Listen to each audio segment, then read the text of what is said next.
Hello, everybody, and welcome back to another episode of the Half Brothers Podcast. My name is Jacob, I'm Jacob. and I'm. Oh, shoot. What was I supposed to say after that? I'm Jacob. I'm Jacob, And I'm Jacob. And this and is I'm the also Jacob. Jacobs. Wait a second. Yo, my bad, bro. I messed We're this up. both named Jacob Right. and half brothers. That's right. Parents weren't very creative, to be honest Oh, with we you. are half brothers. That's right. My bad. Yo, actually, I'm Glenn. And I'm Glenn. Ah. We're getting there. We're getting there. One of us is Jacob. One of us is Glenn. We're not sure who yet. If you know, let us know down in the Yeah, let comments us below, know. because we're still trying to figure it out. Mm-hmm. So, Glenn, what you been up to, man? How's NYC? Dude, NYC is incredible. As you know, I was having some second guesses, some doubts on should I stay or should I go? Should I stay in Should I NYC? go now? Or should I go to Los Angeles? Aha! And I will say last week I woke up and I decided that I'm going to go to Los Angeles. And then the next day I woke up and said, actually, I'm not going to do that. So, it's still changing every single day. Back But and no, man, forth. I love New York City. I'm definitely here for at least another year, maybe two, maybe 20. Um, yeah, I think whenever I get away from the city for a little while, I start to feel a little disconnected from it because, when you leave, like when I was living in Indiana or Ohio, when you leave those areas for like a week or two, not much changes, right? Like Oh maybe a few yeah, things happen here and there.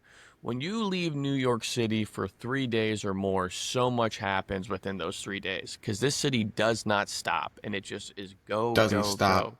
It's crazy, bro. Like literally, I leave, I come back. One of my boys is got a girlfriend. I leave another week. Another boy broke up with his girlfriend. You know what I'm saying? It's like one guy got laid off, one guy It's is pregnant. pregnant, and the other is gonna propose. It's just like it's crazy, man. And the next thing you know, I have a new roommate out of nowhere. I come home, you know what I'm saying? Just like when I travel and all this stuff, like Oh, yeah. So I'm giving a general overview of just things that have happened while I travel over the last few years. Living in New York for 3 years, when I travel, I miss more than I ever missed anywhere else for a long period of time. But love New York City, man. Hoping you can come out here this summer for my 29th birthday, which is next month. 29? So we'll see if we can make that happen. If not, then definitely sometime later in the year. And then, yeah, you and I eventually have a nice, fun trip to Chicago coming up later in the year. We can talk more about that as it gets closer. But yeah, man, I'm doing well. Things are good here. Work's crazy. Comedy's awesome. The city's beautiful. It smells terrible. How are you doing? I'm doing pretty good. I don't know if I said it in our last episode, but we lost our playoff game. It was Memorial Day last week, so we didn't have games. So I think I did say it in the last episode. So that was disappointing. But for whatever reason, my other two teams have been winning, so that's it's always nice. Getting significantly better at golf.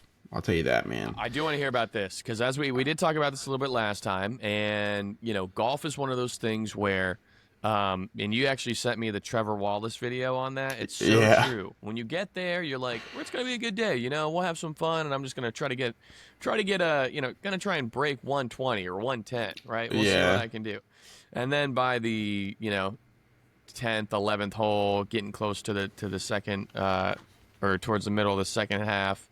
You're just like, yeah, screw it. I hate this game. It's so frustrating. It sucks. So, how has your golf journey been going? And how has it affected your mental health? So the journey's been going. It's been going all right. Honestly, the thing that I am the most proud about is it doesn't really affect my mental health. I just accept that I am bad and I'm going to be bad for a long time. But went and played last weekend. I think I was telling you, and took 5 strokes off of my total. So that was nice. And then I just bought a new putter this week. It's pretty cheap. It's a TaylorMade Spider, which those are a lot of people use those putters. So I was really stoked about that. Got this sick little Super Stroke grip on it. That's Iron Man What is it called? Super Stroke. Yeah, I know. I know. No, I'm just asking. No, no. Yeah, no. All right. uh, Yeah, no, I don't was know why thinking they like named it I that, was but thinking like you remember the old squirt guns when we used to get like the super soakers and have squirt gun fights? yeah, That's yeah. what I was thinking. No, these turn into that once if you That use would be them sick, correctly, if you dude. know what A I mean. golf club that turns into a golf club that turns into a water gun would be incredible. Anyway, it's just like a fat grip. So like putters, like I don't know, they just feel nicer if they have like a fat grip on them. So yeah. Yeah, they do. They do. Oh shoot. Because I played baseball, so it was like a thicker, like it was like a wider, girthier grip Yeah, on the yeah. bat. So I I heard it get it. feels better too. Um, but anyway, so I got a new putter, so super excited. I haven't even used it yet, just got it this week, so super excited about that. But I also got these two training tools. One is like a band that you put around like your biceps, and it keeps your arms like close together Oh when you're right, yeah. swinging. And then the other one is like a little stick that you're supposed to like swing it, and then it pops at the bottom if you swing it correctly. Okay. So got those two things, used those a little bit, went to the range yesterday, and I was actually putting some distance on stuff. Really? Let's Yeah, dude. go. Like I'm notoriously bad with my driver. Like when we went last weekend, I hit my 3 wood off the tee, got it 260. Never Okay. have I even hit my driver 200. Right. So the fact that I hit my 3 wood way farther than I ever hit my driver, Yeah. like I'm usually hit my driver like 150, 175 if I'm getting a hold of it, making good contact, not slicing it. So then yesterday at the range, in the air 200 with my driver, felt so good about it. It was my last ball too, so it's like a great note to end it on. That's how you Like, got to do it. so hopefully, I'm going today, a little later today, and then I'm going tomorrow. So hopefully, this can translate, but we'll see. We'll see. We're playing alternate shot tomorrow, so like I actually have to like play good for us to win. Today we're doing a scramble, so like I can get carried by my partner, but we're playing against one of my buddies is actually good, and then one of them has never played golf before, so we'll see how that goes. But should be a fun time. Yeah, no, that sounds amazing, man. And I've actually never done alternate shot before. I've always done a scramble or like best ball type thing, but I've never done alternate shot. So I think so. It's just back and forth, right? Like he takes one Yeah, like shot, you he'll take take a the next shot, I'll shot. take a shot. Yeah, Do you even, do you still hit for like if you're like say you take his drive, right? Say me and you are partners, right? So yeah. I'm gonna drive this hole. Hmm. Do you even tee up? No, So it's I just mean like I me. could, I could if I wanted to, but Yeah, just to get a like hit no in. matter what I do with my ball, it doesn't count. Okay, so you guys just literally alternate shots. Like you're not Yeah, actually doing the full gun. Okay, that's cool. I mean, yeah, that's cool for like a competition type thing. yeah. So But say yeah. like you were to drive on the like say we're teeing off on the first hole, you were to drive, I make the putt to get it in. I would still drive the second hole. Okay. That way, it's not like you driving the whole time, and like it just ends up that way. Like you have to switch who's driving on each hole. Right. Okay. Okay. Cool. But yeah, it should be a fun time. I'm excited. Sick, man. I'm trying to get some people to golf in New York, but it's just when you don't have a car and you got to carry your clubs on a train, it's a little annoying. So we'll figure it out. But anyway, that's awesome. Keep up the great work.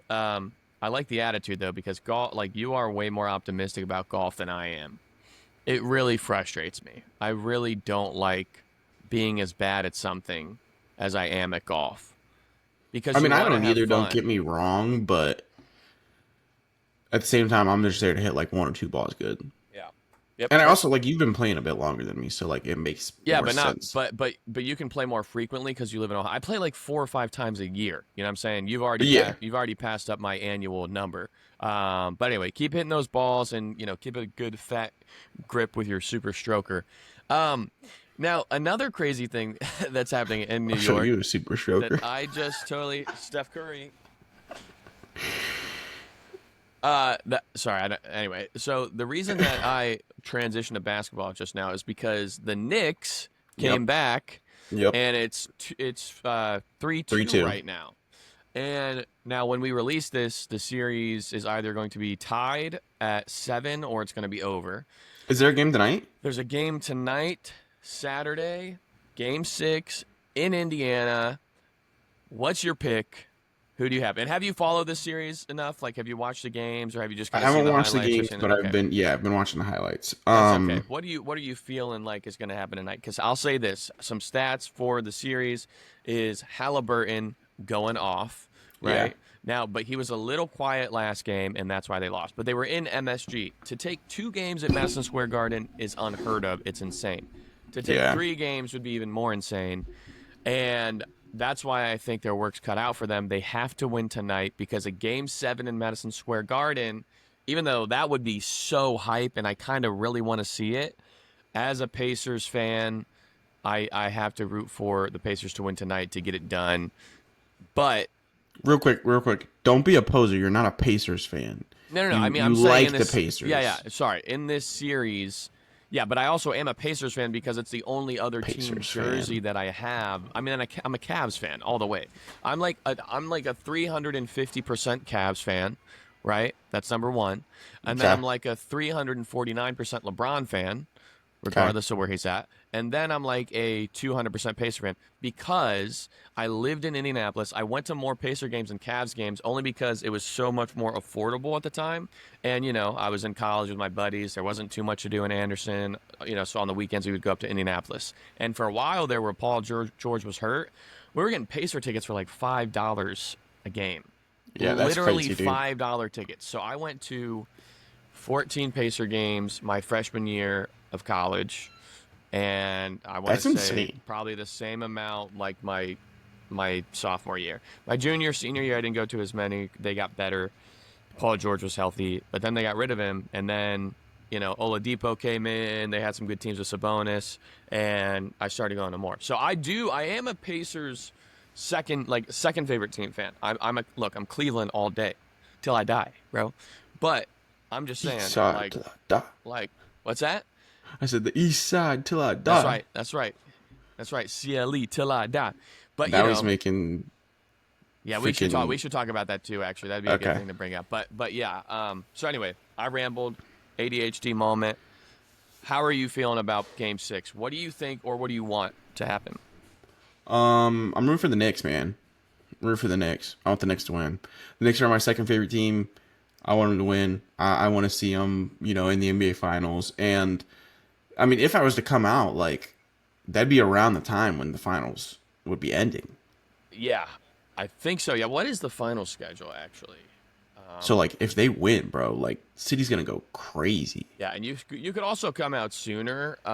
It doesn't have to be that weekend. It might even be. I was just throwing it out there. We'll talk about that more offline. But yeah, so it looks like the 22nd would be Game 7. So so we'll see. I mean, look, it's Game 6. So you are rooting for the Knicks. How are you feeling about the Knicks' chances? It's They're gonna be in tough for Indiana. them, man. They're in It's an uphill battle for sure because I mean, like, they went down 2 games to start the series in New York. They lost home court advantage. The Pacers are just playing out of their freaking minds, dude. Like, it's nuts to see, but I think that they can do it. I think it would be cool to see the Pacers go just because, like, the underdog story. I'm a big Pat McAfee fan, and he's a big Indiana boy. You're an Indiana boy, like. It would be cool to see them do it, but I'm still rooting for the Knicks. Like, this is the probably the most promising Knicks team that they've had in a very long time. Would be awesome to see them get there and win. I don't know. I think both the teams in the West are good. I know the Thunder made it through, but honestly, I'll be like, I think the Thunder are winning no matter what. I think the Thunder are winning no matter No what. one's beating the Thunder, bro. The Thunder are very good. Insane. They look incredible. This Thunder team, it's just 100% better than the team that Braun played against. easy. 100%. I mean, this Thunder team might have beaten. Well, you know what? I'm not going to say that. They're not. I don't think anyone's beaten the 2016 Well, say what you think. Cavs. No, nobody. Best team I've ever created. 2017. So like the 2017 team where the Golden State Warriors cheated because they went out and got KD's little crybaby face. Yeah. I do think that if we were playing, so we obviously lost to that team. Everyone's going to lose to the Golden State Warriors 73-9 win team if you add KD the next year, right? Yeah. But remove that team. If this OKC team was playing the Cavs in the 2017 finals, that would be a tough series. The Thunder might beat us just because of how dominant and the momentum that they have. Now, if it was a rivalry and we go back and forth, I think go Cavs 2017, rematch 2018 Cavs.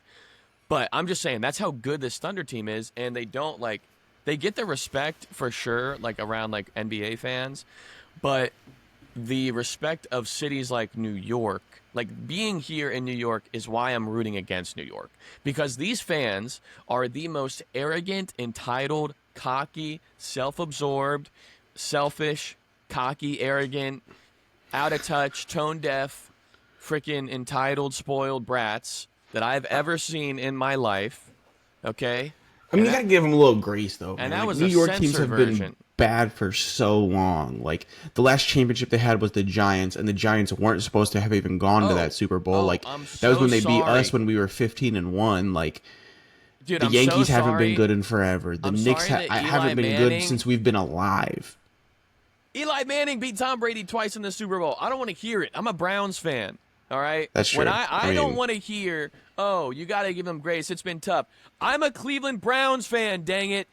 All right. I'm a Cleveland that's rough. Browns fan. It's been rough for me. All right. I'm a Cleveland Indians / Guardians fan. One World Series. Blew a 3-1 lead.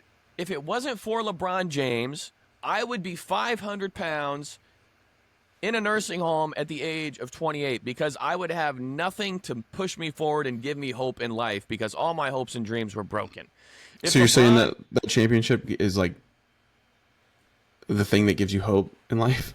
I mean, no, not really, but for entertainment purposes, I feel like that was a good rant. But I'm just saying, if LeBron James didn't save my life in 2016, I'll go even more dramatic.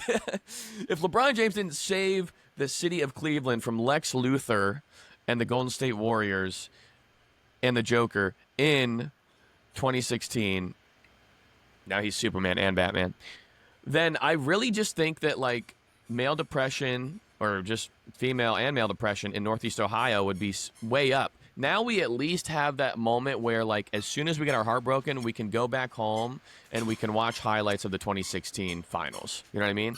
Yeah. That girl is squeaking over there. I was gonna see. I wonder. I wondered if you could hear that. She got a new squeaky toy? No, it's her same one she's had forever. She freaking loves this thing. Yeah, no, she's doing that because she's trying to say that I'm right. Okay? Now, enough of that rant. Sorry, love LeBron. Pacers are going to take care of business tonight in Game 6. They're going to win. It'll be Pacers in the Thunder in the finals, and we can talk more about that prediction when we get there. That being said, if I'm wrong, Game 7 in New York, if it goes to Game 7 in New York, the Knicks are winning in Game 7. Yeah. And the Knicks going to the finals, even though I can't stand their fans and the arrogance. And they always, the other thing too, Jacob, is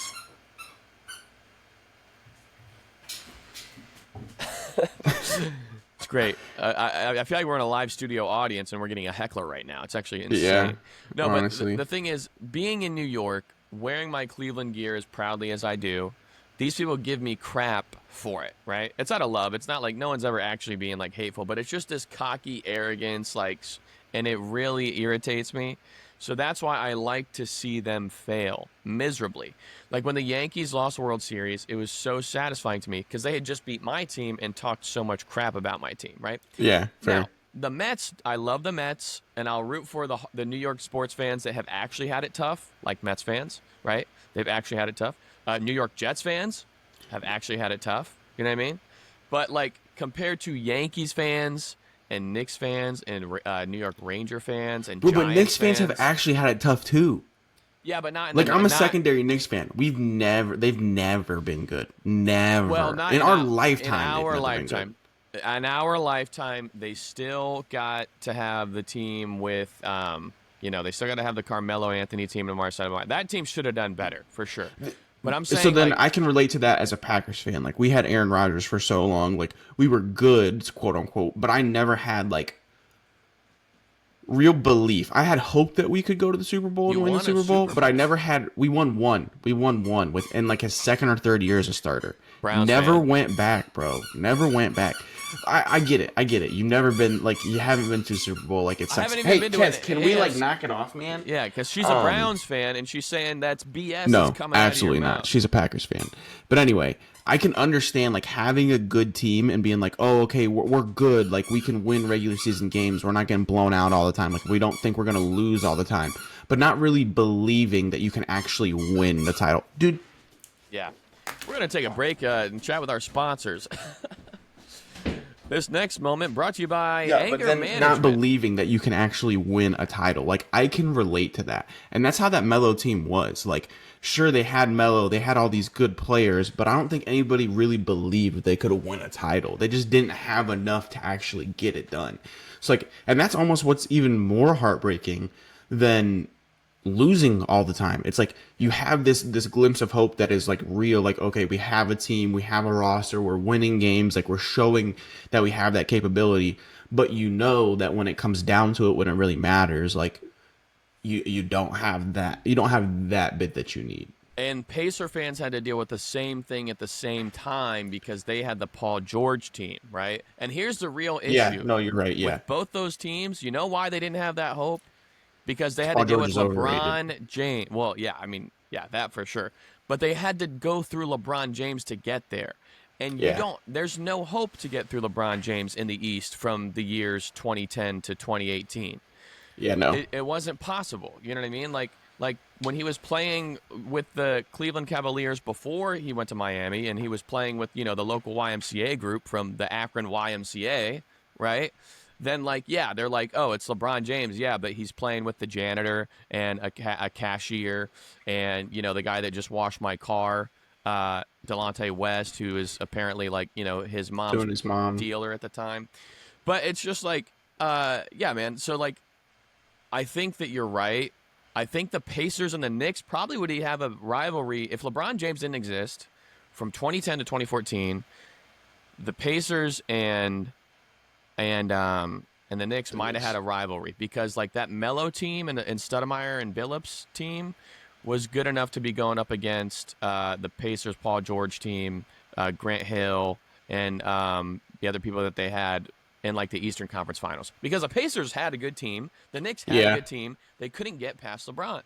You Yeah. know, so anyway, look. Regardless, whoever wins the East, I'll be rooting for the East because I lived in Indiana, I live in New York, and even though New York fans are arrogant and spoiled, and all those things are true, and they're the worst, people on earth, and some of them are very close friends, so they know this is out of love, but I will root for whoever comes out of the East because Indiana deserves it. I would also love to be in New York City when the Knicks win a finals because that would be insane. Insane, I would bro. also be scared for my life because this city will explode. You know what I'm That would be saying? so cool. Like, explode. That'd be so cool. Um, Anyway, but yeah. Jacob, I'll let you take it over. We've talked a lot of sports. We've talked a lot of golf. We've talked a lot of catching up. What do you have in mind today, brother? I kind of like what you have. I dig it. Why don't you tell the people the first Yeah, thing? so honestly, like I feel like basketball is a great segue into Is what a we're great going to be segue. talking about. We have our top three male canon moments. So if you don't know what that means, I don't entirely know what that means either. It's like essentially like top three, moments for all males in their life. Maybe not all males, but definitely us males. So go ahead. So I was just going to say, canon. The reason that they call it canon, it's like when you think of, it's actually biblical as well, or not Yeah. biblical, but the biblical process of like what is going to be canon and what is not going to be canon. In other Yeah. words, what is going to be worth putting in the scriptures or that is inspired by the Holy Spirit, like what is divine, what is true. That's going to go into canon because that's going to impact the story of the gospel and Christianity and all these things, right? In like Star Wars, they're going to say this happened, this is canon, so this then impacts the outcome of the next thing. But for like a side project, that this is not canon. For Yeah, I was gonna say the yeah, only time I've ever heard of it was in like Marvel and like DC stuff. They'd be like, "Oh, this is part of canon. This isn't part of canon." Like with the Venom movies, they're like, "Oh, this isn't canon. It's not right, connected to the rest of like the MCU, the Avengers, and all that stuff." And then I started, exactly. getting in my faith more, and like that term is used all the time, and when they talk about the Bible and whatnot. But yes, we got our top three male canon moments. I'm debating on what I want to put as number one. So I'll just give my number three. So we were inspired. I saw a little Instagram reel of Phase Adapt doing this. Phase Adapt is like one of the funniest dudes on the planet, bro. I've been watching so many reels of him, bro. He is so funny.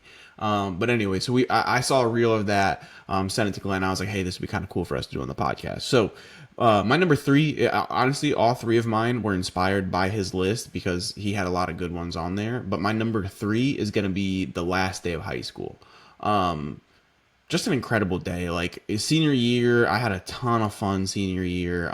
Didn't go to class every time. I had like 180 tardies my senior year. I was always like a good kid. Like didn't get into partying in high school. I was the kid that my friends called when they were at a party and didn't want to drive home. Like they'd call me to pick them up. Like I was that guy in high school. So it was like senior year I started being a little more of a degenerate, but had 180 tardies, just never really like, was fully there senior year, especially because I knew like I was going into the military post high school. Like my grades didn't really matter anymore. So, and it was just like last day of senior year. I don't know. It's just, it's kind of crazy to think about because it's like your whole life up to that point is just school. Like that's the only thing that like you're focused on. I mean, like sure, there's sports, there's family, there's all these other things, but the main thing for everybody up until you're 18, 19, however it is old when you graduated was school. Like that was the number one thing for people in America, at least. We're blessed to have an education system like we do. Sure, it's not the best, but at least we have one. Anyway, so it's just like the last day of high school, man. There was just like we didn't do absolutely anything at all whatsoever. Like no teacher made you do anything. You just sat around talking to your friends, like knowing like, hey, this is gonna be the last time I see some of these people. Like, this is gonna be the last time that I actually like have to get up early for the next 3 months because some of us are going to college, some of us are doing other things. So yeah, the last day of high school, man. It's just like you put in all this work over these like 13 years when you're actually in school, and it's like, wow, this is the last time. Like this is it. Like no more coming back in the fall after summer vacations. Like it's over after this. Like now it's up to me. Like I can choose to go to college, I can choose to go to the workforce, I can choose to go do this thing. Like I don't have to do it, I'm choosing to do it. But up until that point, it's like, oh no, I have to go to school. Like, so the last day of high school for me, definitely one of the top three male canon moments for me, man. Crazy day. Yeah, that's a big one, I would say. Yeah, I mean, I remember like I really enjoyed school. Like I didn't, not the work necessarily and like that stuff, but this, I'm just like the social environment. Like Yeah. and I went to, people act like people in the The Akron. social aspect of things is like the only reason I've even considered like going to college. Hmm. Yeah. Yeah. I mean, it's just like, it's for me to go to college is because I wanted to not be broke my entire life, but didn't really work out that way. But no, it was good. I don't regret it. But I think the social aspect of, yeah, I mean, you grew up with these people, right? It's like everything you Yeah, just said. yeah. It's like these are like, I don't know, man. It's just so, especially like because you went to the same school system from My entire kindergarten life, on, yeah. right? Yeah, same. Yeah. So did I. So it's like, I mean, and some of my boys from Ella area. I know some of your boys from Barberton. It's like, like we like these people become like your family, like Yeah. your brothers and sisters in some cases. Some of the female friendships that you have like that last a long time. Like I was just at a wedding. I was gonna say, like you've been in weddings from people that you went to school with growing up. I've been in weddings for people that I went to school with growing up. Like, Yeah, like it's exactly that. Like they become family. it's and like when you move away too, it's like it's hard to keep in touch sometimes, but like thankfully, like I graduated 10 years ago, and I've been able to keep in touch with a few people. Obviously, a few of my boys, like we're in a group chat, we talk every day, and then there's a few other people that I've kept in touch with. But yeah, man, it was something special. I loved our school, and it was like it was not a great school. It was a really old building. It was falling apart. They tore it down, but it was I'm very thankful for my upbringing and the just that community we had. I feel like my school, and maybe you had this too, because I feel like you had a tight knit group for the most part. But like, even though there was drama and stuff, like we all grew up together, and it's like we still knew each other and we still cared about like where we came from and like the people in our school and everything. So it made like the last week of school kind of more special because like people that I didn't really talk to, because maybe you like know someone in elementary school, someone in middle school, but then things get clicky, things get a little segregated based on like, the emos are here, the jocks are here. You know what I'm saying? That class system that it does exist in high school. Mm-hmm. I felt like at our school for the last couple weeks of senior year, those classes kind of went out the door, like out the window, and everyone was kind of integrating for a little bit because we all knew like this is it. and Yeah. like we grew up with these people. Like I think of my neighbor. I don't want to say her name on here, but my next door neighbor that you knew, Yeah. that I knew from kindergarten, who was my best friend in elementary school. She broke my pinky. She was a tomboy, which I don't know if society knows what that is anymore, but I'll have to explain that on another podcast. They do exist. But she was like awesome, and we were super close. And then middle school came, and that's when things got weird because it's like, can a boy and a girl be friends without everyone saying, "Oh, look at you guys," or you know what I mean? And then you get to Yeah. high school, and then it's but then you like mature, and then it's like, wow, this person's like my sister. Like she grew up next door to me. Like we know each other's lives, our families, and all this stuff. And it's like my whole block. Like now, one of my buddies that you know is going to marry a girl that grew up down the street from me that I know, that you also know because you dated her little sister in preschool. But Preschool, bro. I was getting the yeah, husband preschool, that's right. man. That's right. Anyway, but yeah, I agree with you on that one. What's your other one? I think you gotta give your number three. You want me to get my number three? Yeah, we're going 3, 2, 1. Three, two, one. Okay, for me, I'm gonna start with this. This is a random one. These are not necessarily in order. The number one is in order for me, but I'll go three. I would say, for us, 2000s kids, it was when. Well, I'll say that. I'll start with this one. I think like Polar Pops, like going to the gas station. So we were big Circle K people in That's a Ohio. good one, But I dude. just think of like, yo, what you want to do, bro? How about we go get a Polar Pop? You know, not a Polar Soda, you freaking Northeastern jerks. A Polar Pop. So you go get a fountain drink from Circle K, you know, or a slushie, whatever it is. Just that like walk to the gas station. You know what I'm saying? Like Yeah. that was our thing. It was like that was like, oh yeah, what do you want to do? Oh, we're gonna walk to the gas station. We're gonna walk to Circle K or Sheets or whatever is nearby. Get You some just needed snacks. a Get couple some quarters, bro. Like, literally be looking around the house for change, quarters, count it up like, oh damn, how much you got?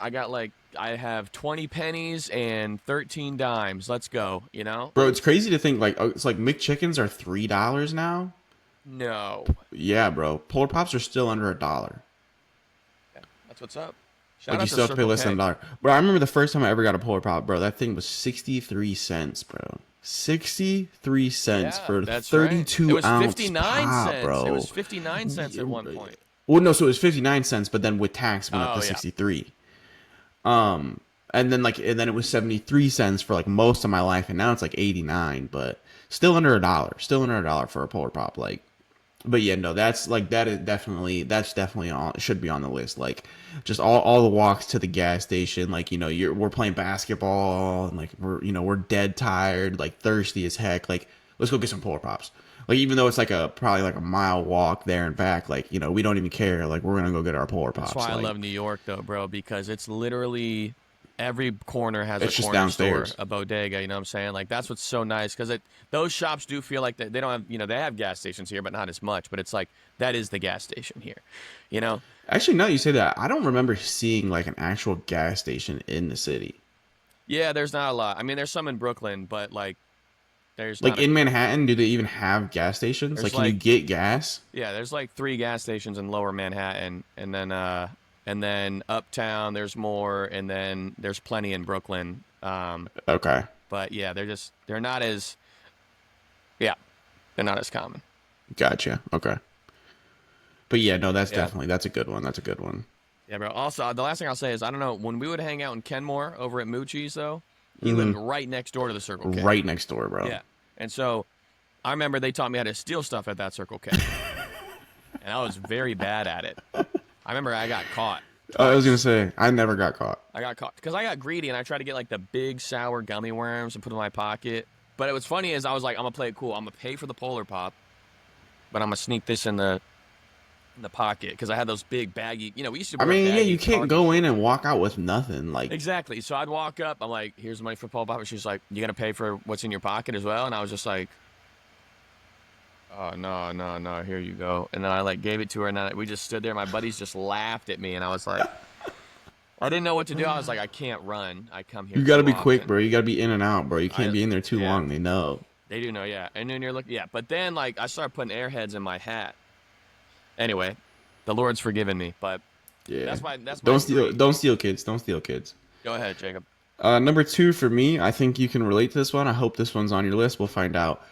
Finding out WWE is fake slash Santa Claus isn't real. I'm combining those two because those are both like groundbreaking, earth shattering moments in a young lad's life. Like when you find out WWE is quote unquote fake. So like when I remember finding out, thinking like, oh, it's a lot more fake than it really is, but like still just kind of it like losing the luster, like sort of thinking like, oh, they're like in some way there's like a wire I don't see to where when they're doing these jumps off the ropes and stuff they don't hurt, or like all the punches are fake and it's just like camera work or just all this stuff, to where now I know like some of these punches are real. Like if you see the clip with Brock Lesnar and Braun Strowman, like you see how real it can get in there. Yeah. Like Brock really knees Braun in the face. Like he Yeah. gets him good. Yeah. And then he tells him to slow the f down. So it's like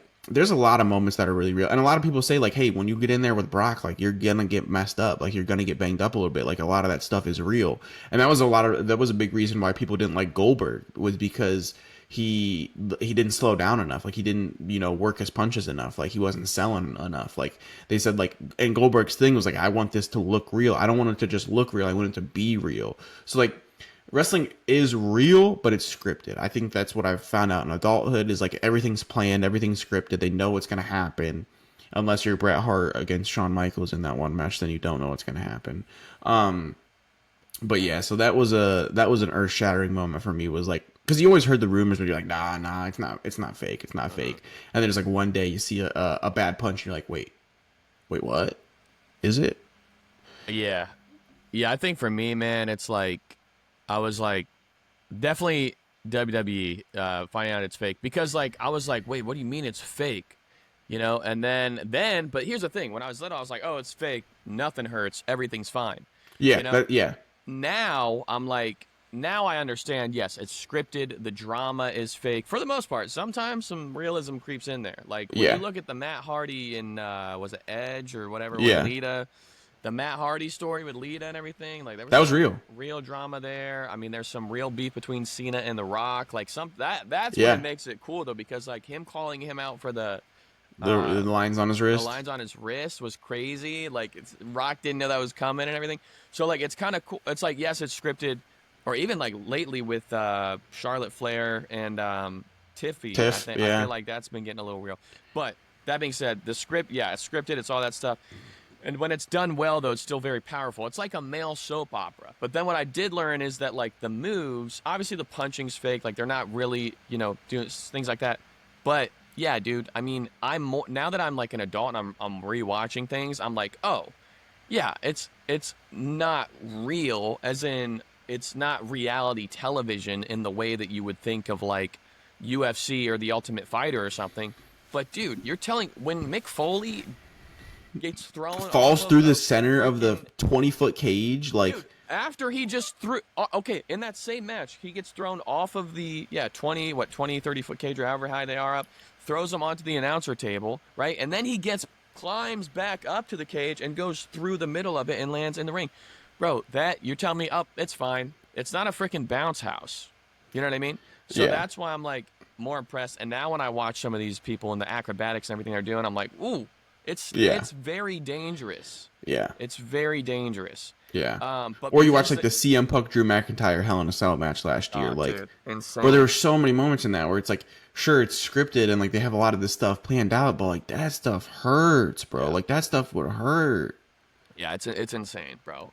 But that for sure was a weird moment for me, because it kind of, towards the end there, it made me get more into UFC and like less into WWE. But as I start to appreciate it more and come back around to it, now I love it. And now I'm like, yeah, fake. Don't say it's fake. It's entertainment. You know what I mean? Yeah, And like, I'm not gonna sit here and be like, oh, your favorite show is fake. Your favorite show is not reality, right? right. But I do wish they would lean more into the kayfabe like they used to, where it's like, mixing reality with entertainment, right? And I think that sometimes that happens, but it used to happen a lot. Like The Rock and Stone Cold, they would never break character outside of like anything, like. Yeah, And actually, there was some real beef there for a while, because Stone Cold was hurt, he was out. The Rock started getting big. Stone Cold came in, was like, no, no one's gonna take this from me. But then it ended up being a really special rivalry. and it ended on a really powerful note. So, I think but that's part of the reason why Dirty Dom is as big as he is now is because he doesn't really break character. Like he does these interviews, he does these meet and greets and whatnot, and like he really doesn't come out of character. Like I saw a clip of him from a couple weeks ago, where he was like signing autographs, and somebody asked him if they could touch the belt, and he was like, "Absolutely not! Like you didn't earn this, I earned this. This is my belt. Like absolutely not." Or like he did the interview with Logan Paul, and Logan Paul was asking him about like Rhea Ripley and Liv Morgan and like the love triangle and whatnot, and he and then like started asking about like his actual wife, and he was like, "Wait, you have an actual wife?" And he was like, he was just like playing it off really well, like right. being like, "Oh yeah, you know, I got a girlfriend when I'm at work, but then I got a wife back at home." Like he does a very good job at staying kayfabe even when he's not like in the ring or anything. So, and there's a couple people that do a really good job. I think the people that don't do a great job are like more the old guys, like Cena and Punk. Like they'll break kayfabe in an interview. They don't really care about kayfabe anymore. But like Roman still cares pretty much. Seth still cares pretty much. Like there are the guys that are like still doing it and still really doing it and not making the insane amount of money that stay kayfabe, which I appreciate. But then there's the guys that don't. Yeah. The only thing I was going to say to add to your thing was Santa was not a big deal for me because I kind of saw that coming for a little while, and I was kind of relieved because I was like, I used to get really upset, like how come how come Tyler's getting this from Santa, but Santa's stiffing me with the stuff that I'm asking for? And it's like I was much more relieved to learn, oh, we're just broke, rather than Santa just Santa doesn't like hates you me. that much. Yeah, you know what I'm saying? So I was like, all right, cool. Because I was like, yo, how come my dad keeps playing that same Christmas special a year without a Santa Claus? You know what I'm saying? Like, Christmas is going to be tough this year. Santa's sick again. I'm like, well, he wasn't sick over at freaking the Maxwell Tyler's house. house. Yeah, dude, jeez. Did he get sick on the way here? Like, They fed him some bad cookies. What's going on? yeah. I got to pause real quick. There's something at the door. I'll be right back. I got to All grab right. some. So let's cut this at 41:50.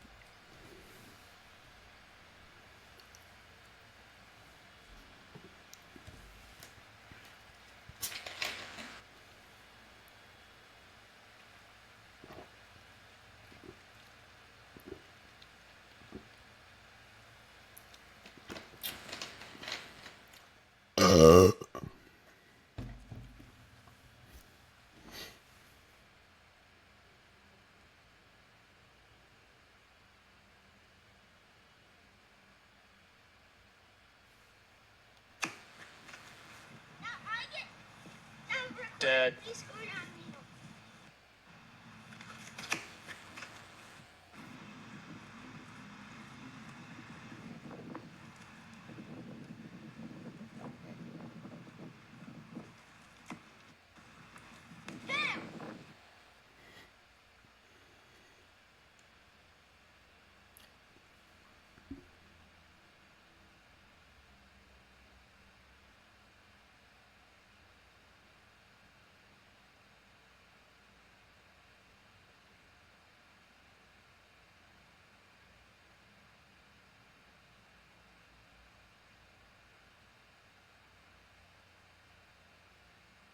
All right, sorry about that. Aaron had a delivery. Okay, it's my turn, right?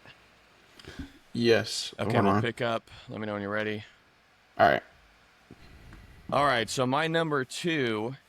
Now, this is another interesting one, and I think it's unique to our generation. Mine is getting a cell phone and texting. So, like the flip phone era, when texting Yeah. was invented. That Game changed being changer. grounded, bro. It changed everything. It was no longer like, hey, go to your room. It was give me your cell phone. Exactly. And I don't know, it's just a different way of communicating. Like texting, we had like instant messenger online, but it wasn't used as much if your computer was out or whatever, internet and all that stuff. And then as soon as we got flip phones or cell phones in our pockets and we could text and we learned how to text, like we could just talk to our friends like all the time. Now, at Yeah. first, I remember I could only text after like 9 p.m. for free or something like that.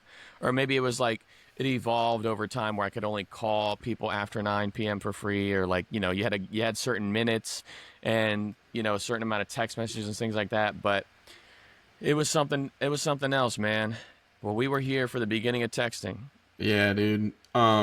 So that actually reminds me. So like we were at church this week at Collective. He was talking about money. That was it, what he was his topic was for this week. Was money and just trusting God with your money. Anyway, he had this line where he was talking about like how, oh, if you have this and this, you're richer than 90% of all of people in human history.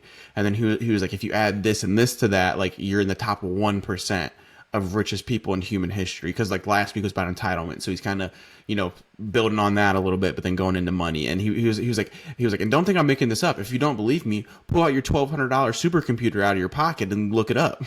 And everyone thought it was so funny, dude. It's just it's like so true. Like we have supercomputers in our pockets now. Like when me and you first started texting, like they weren't supercomputers. They were just like little ways to communicate with people. And now it's like we have the knowledge of the world at our fingertips at all times. Like it's insane. It's insane how It was quickly more like a they've grown. calculator than a computer at the time. Yeah, You know what I mean? Like the yeah, screen and everything and the buttons and like you had to hit a button multiple times just to get to the letter you wanted. yeah. It wasn't Yep. a full keyboard. There was either T9 texting, which I was terrible at, or ABC texting, which is where you hit the, you Wait, hit what the was T9? T9 was like I don't even understand it exactly. It was basically like predicting the word you're gonna do based Oh off of yeah, the yeah, yeah, yeah, yeah, based yeah. off like hitting two, Then 3, 4, 5, and then it's like whatever word is the most common out of that combination, gotcha. which is actually kind of impressive that they had that at that point in Yeah, time. But AI man. it was AI before AI. It was Allen Iverson powering that before artificial intelligence. Yep. But yeah, I feel like texting changed the world, but Oh, also 100%, dude. especially changed my life because now I do it, I mean, every single day. Yeah. I haven't not texted in over a Like people decade. used to call people. Yeah, which I Like people still used to like talk on doing. the cell phone. I only talk to like certain individuals. Like I won't text my mom all the time just because she's a bad texter. So like if I need something, I call her because I know Yeah, she'll answer the phone. yeah. Me and you talk on the phone. We used to. Now we just kind We of talk mix it on up. the We mix it. podcast. Yeah, yeah, yeah. But then yeah, so like there's only certain people. Me and my dad will talk on the phone, but like that's really about it. Like I don't really talk to other people on the phone. Actually, you know who calls me? Like who will call me like randomly and we'll just talk on the phone for like 40 minutes? Jason. Oh, really? Yeah, like Oh, we nice. won't have talked for like a year, a couple Yeah, months, and then yeah. he'll just call me and we'll catch up for like 40 minutes on the phone. So funny, But he's dude. probably the only person I actually talk to on the phone. Like that's not family. That's how it's so funny because like Cam and Moochie and them, that they don't really text. They'll like Really, they like won't see a text for a while. Like I mean they do sometimes, but it's like can if I, make sense. Can make sense. yeah, if I need to have a conversation with them, I have to call them, or I'll get a random call for them at like 3 a.m. and they'll be like, "Why didn't you answer?" I'm like, "Because it was 3 a.m." Yeah, And they're like, "Time is a construct." I'm like, "All right, all right."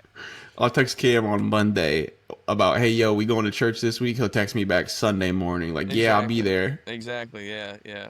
That's good. That's hey, that but you know that cadence there. You know when to get it in there. All right. So that was my number 2. You did your number 2. So now you're on your number 1. Number one, summer 2016. Oh, Which for me, so like I saw that on a DAPS list, and I'm like, why was summer 2016 so good for like everybody? it Like really was. for Cleveland or Northeast Ohio boys or Northeast Ohio people, like it makes sense. Like we won the first championship the city has won in 50 some years. Like it just made, and that was at the start of the summer, so it made the rest of the summer so much better.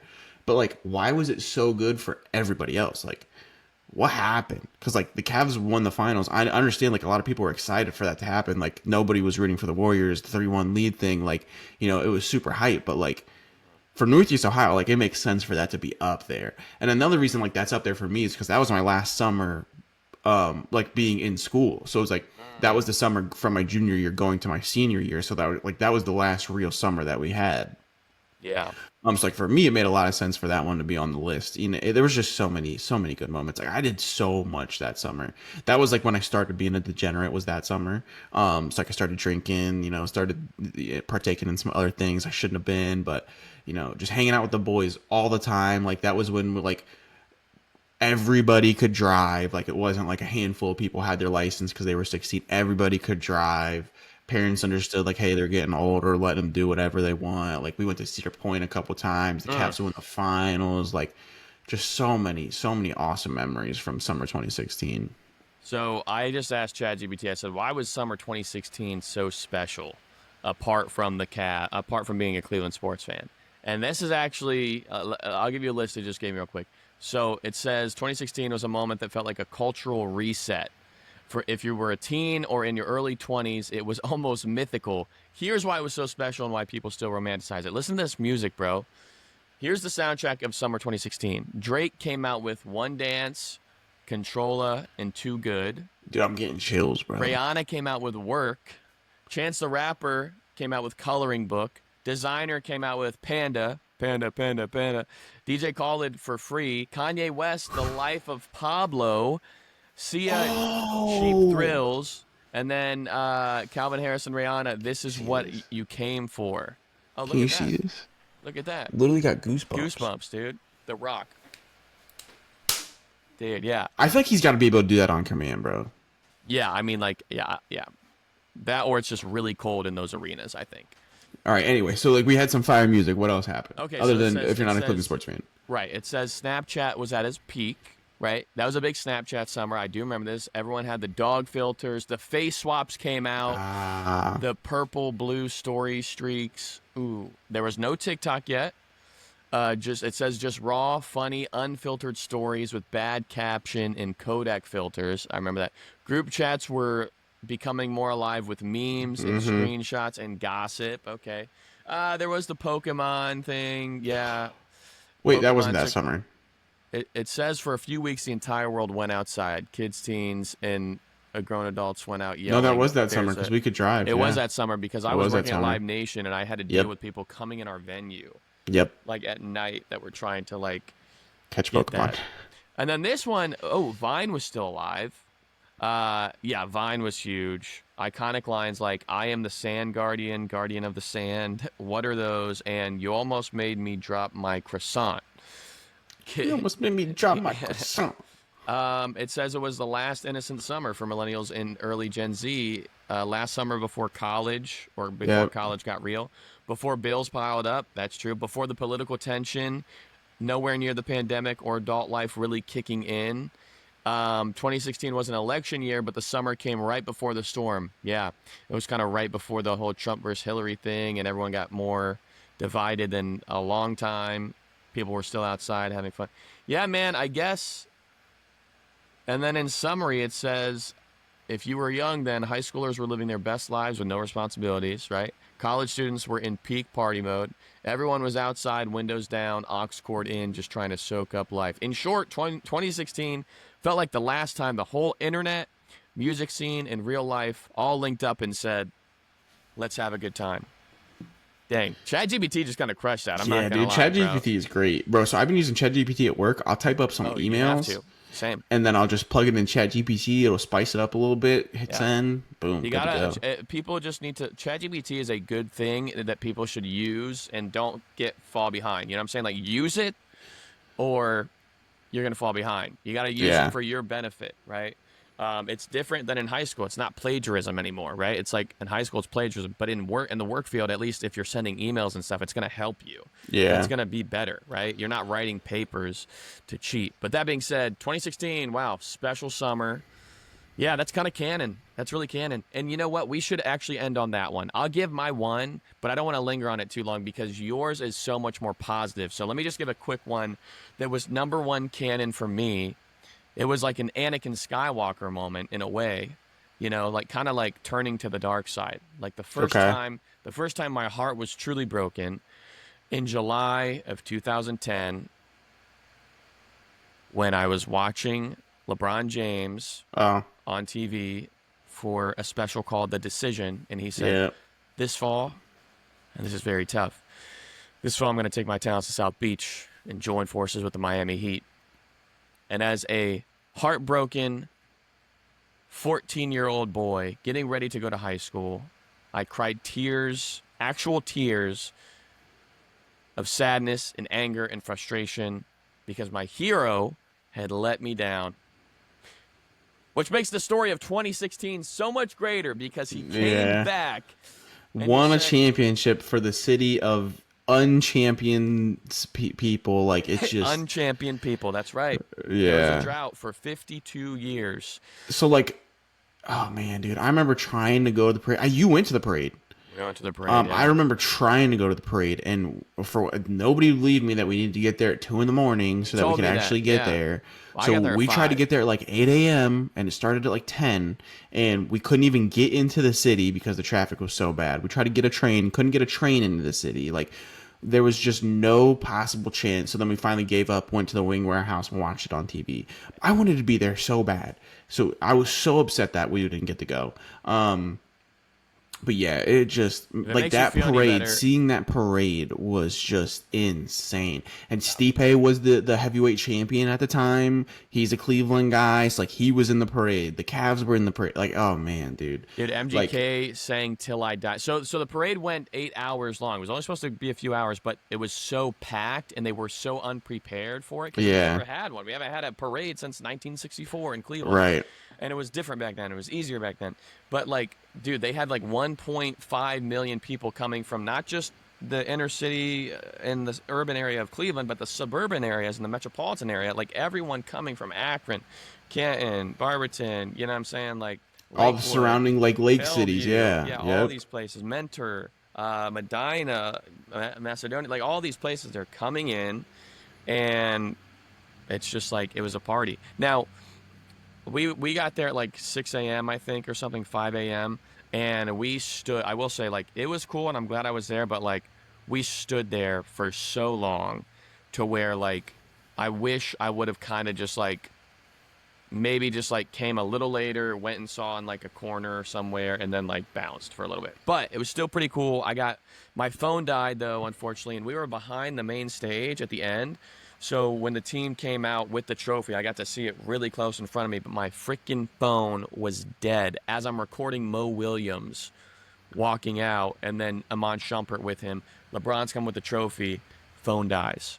It's such and it makes me sound like such a liar, but my dad was right there to see it happen. His phone was already dead, and it was just like it was ridiculous, dude. But Yeah. beautiful moment for the city of Cleveland, for all the sports fans out there, and Summer And like for 16. all Oh you yeah, young bucks out there, like you don't understand, like that was when parades started getting like huge. So oh like that changed it. The Cubs had a lot of people when they won the World Series that year too. But like it started with Cleveland. Like you didn't see that many people at parades. Parades were very easy for all these other championship teams that had. They had the roads like they had barricades on the side of the road. You know, they weren't absolutely mosh pitted with people. They literally had to like get people to get out of the way as they're driving down the road because there just wasn't room for the amount of people that were at the parade. They literally had to have security come and like be like, "Hey, we need you guys to move so the cars can come through." And people would move. They would drive past them, and then they would shuffle back into the road. Like that was the first ever like insane championship parade. And I don't think there's ever going to be a championship parade like that again. If the Browns win The a Browns, Super Bowl, yeah. there will be an even more insane parade. Like people thought that one was crazy.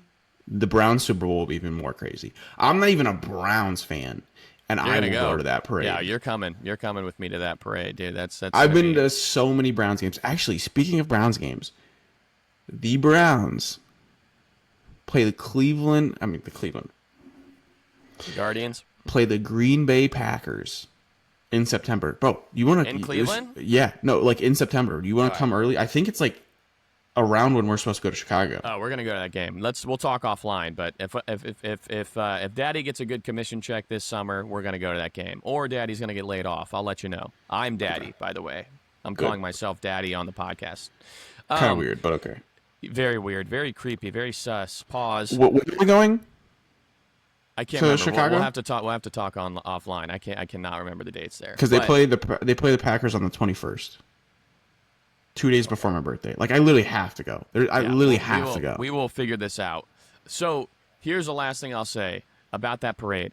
MGK did "Till I Die" for 8 hours straight on loop, over and over and over and over. His whole float was just going around "Till I Die," and J.R. Smith was joining him for a minute. Like some players went and joined. Like they were like leaving their floats and like walking to other things because it was just so crazy. It was just such a big party. Yeah. And it was wild, bro. But yeah, man. Shout out to MGK, who's doing some different stuff out here. But this was like right before his resurgence. So like Cleveland, it was like Cleveland was still showing him love when everyone else was kind of hating on him and like giving up on him. I think Cleveland still shows him love. Oh, they still do. I'm saying Cleveland was the only place really giving him love at that time in 2016 because Yeah. that was like right before the Eminem beef. He was kind of falling off. His music was getting a little weird. Like that one album, he had a song with Camila Cabello that was good, but the rest of the album was like he was depressed, and it came out big time. And also he was on Diddy's label, which not a good idea. Anyway, that being said, EST till I die, CLE till I die. Let's go Cleveland, Guardians, Browns, Cavs, and what's our Packers. And the Cleveland Packers. Good luck. Hey, good luck to the Packers this season. We'll go to that game. We'll figure it out. But I just want to end by saying 2016 was truly special, a truly canon moment for not just men, but I think also women of our era, of the millennial, Gen Z, or zillennial era. And it's because of all these reasons ChatGPT listed for us, that we listed here, and there will never be another summer like Summer 16. Facts. Well, this has been a fun one. I want to go get a Polar Pop and a sandwich, but we don't have Circle K here. So I'm going to have to get instead of a Polar Pop, I'm going to have to get a soda. And I don't even know what to put before that. Let's see, Polar Pop, a Tropic Soda. Yeah, I don't even know. I had something, but I can't. Superior Soda? I don't know. Superior? Nah, it's just not the same. It'll be a crybaby soda because the Knicks are going to lose tonight to the Pacers, and everyone's going to be crying in this city. Yep, here we go, baby. And I'm signing off. Jacob, any last words?